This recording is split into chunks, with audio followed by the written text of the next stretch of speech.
Hi students, today we will talk about transcription.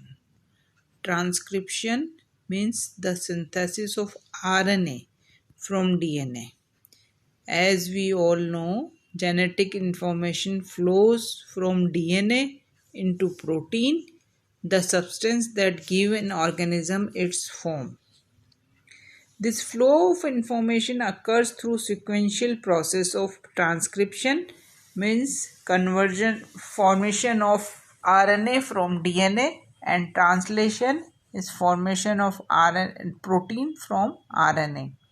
Yeah, means sequential process flows through DNA to RNA, RNA to protein. Transcription occurs when there is a need for a particular gene product at a specific time or in a specific tissue. You all know, as I told you, DNA flows into RNA and RNA to protein. Means transcription में क्या होता है कि particular gene जो होता है उसके पास code होता है पर्टिकुलर प्रोटीन का, तो वो प्रोटीन बनाने के लिए पहले डीएनए से आरएनए का फॉर्मेशन होता है. उस प्रोसेस को कहते हैं transcription. This structure shown of a sequential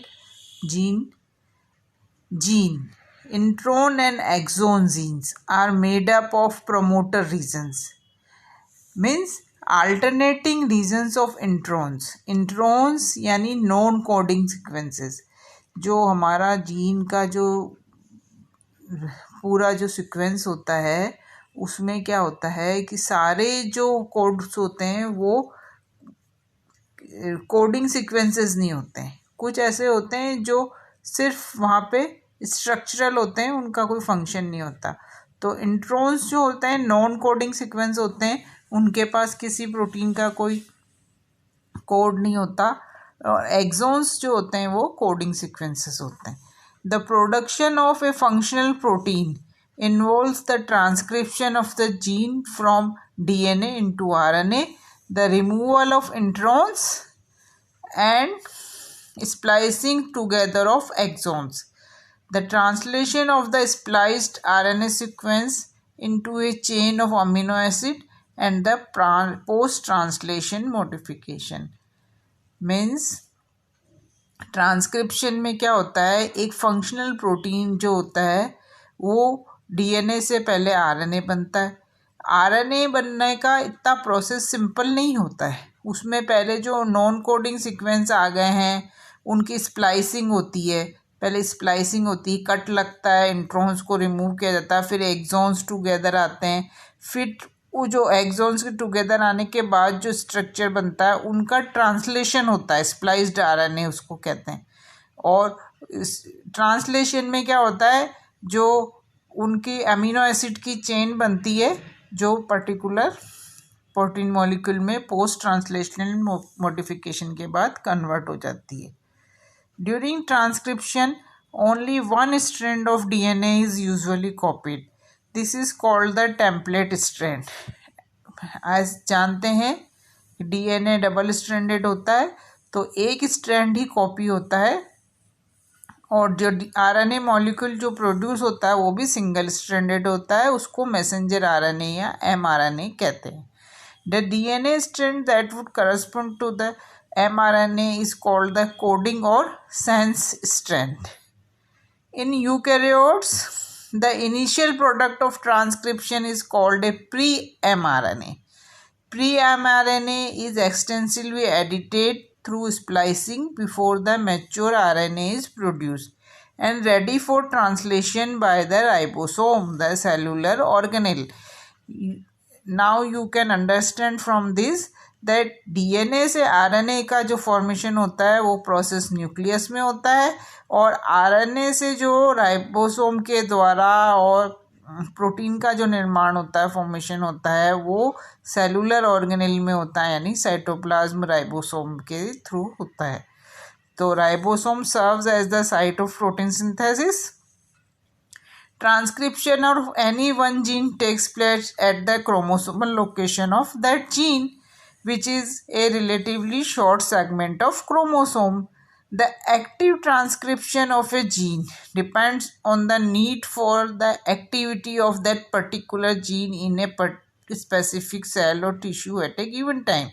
Means transcription के लिए जो जीन का चूज़ किया जाता है वो उसकी एक्टिविटी अभी पर्टिकुलर उस जीन की एक्टिविटी या उसका जो प्रोडक्ट है उसकी जो एक्टिविटी है वो स्पेसिफिक सेल और टिश्यू में जब नीडेड होती है तभी उस जीन का ट्रांसक्रिप्शन किया जाता है.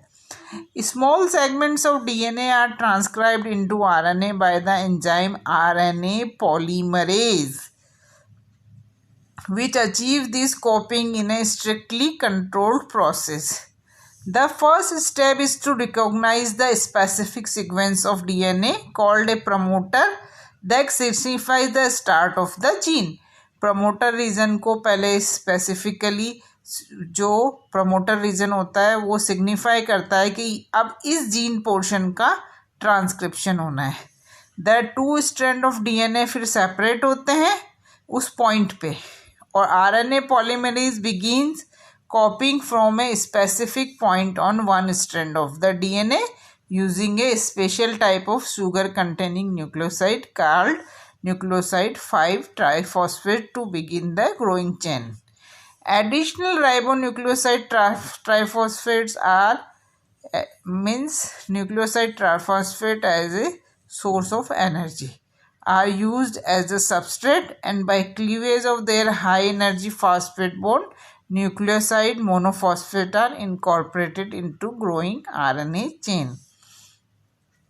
Each successive ribonucleotide is directed by the complementary base pairing rule of DNA. जिस तरह से डीएनए में ATGC का होता है इसमें भी इसी तरह से कॉम्प्लीमेंट्री बेस पेयरिंग होती है. For example A cytosine in DNA directs the incorporation of guanine into RNA. Means sense strand जो है डीएनए का उस पे अगर साइटोसिन है मान लीजिए तो जो mRNA है वो उसका कॉम्प्लीमेंट्री बनेगा वहाँ पे जी होगा RNA में. Likewise, a G in DNA is copied into C in RNA, a thymine into an adenine, and an adenine into a uracil. Synthesis continues until a termination signal is reached, at which point the RNA polymerase drops off the DNA and the RNA molecule is released. Ahead of many genes in prokaryotes, there are signals called operators, where a specialized protein called repressor bind to the DNA just upstream of the start point of transcription and prevent access to the DNA by RNA polymerase. These repressor proteins thus prevent transcription of gene by physically blocking the action of RNA polymerase.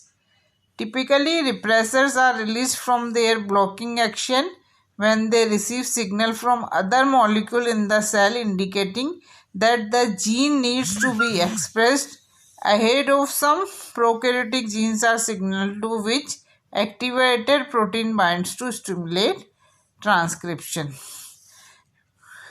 Operon के बारे में हम बाद में पढ़ेंगे detail में.